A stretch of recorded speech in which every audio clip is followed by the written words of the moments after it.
કુકાવા તાલુકાના ખેડૂતો અને આજુબાજુના વિસ્તારના ખેડૂતો દૂધ અને ગળનો છંટકાવ કરવાનો એક પ્રયોગ છે અને ખૂબ સરસ મજાનો છે, જે હાવ ફ્રીમાં થતો હોય છે. એટલા માટે દૂધ અને જેમાં 250 ગ્રામ દૂધ, 100 ગ્રામ ગોળ અને આ સિદ્ધાંત રાજકોટના ઉદ્યોગપતિ ભરતભાઈ પરસાણા અને ગૌભક્ત છે તેમણે ખેડૂતોને બતાવેલો છે કે જેમાં એક પંપમાં 250 ગ્રામ દૂધ,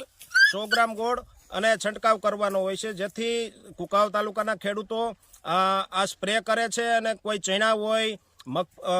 હોય તે પછી લસણ હોય છે, મરચી હોય કે જીરું હોય, આ કોઈ પણ પાકમાં ફ્લાવરિંગ અવસ્થાએ જો પણ કોઈ પણ ખેડૂત આ પ્રયોગ કરે તો એમાં ખૂબ ફાયદો થતો હોય છે. જેથી આપણે તાલુકાના ખેડૂતોને મળ્યા છીએ અને એમાં ઉતારો કેવો બેસ્યો છે તેને પણ માહિતી મેળવી છે. તેથી વધુમાં વધુ ખેડૂતો આ પ્રયોગ કરતા થાય અને એક પ્રાકૃતિક ખેતી તરફ વળવાનો એક પ્રયાસ છે, જેમાં દૂધ અને ગોળનો છંટકાવ કરી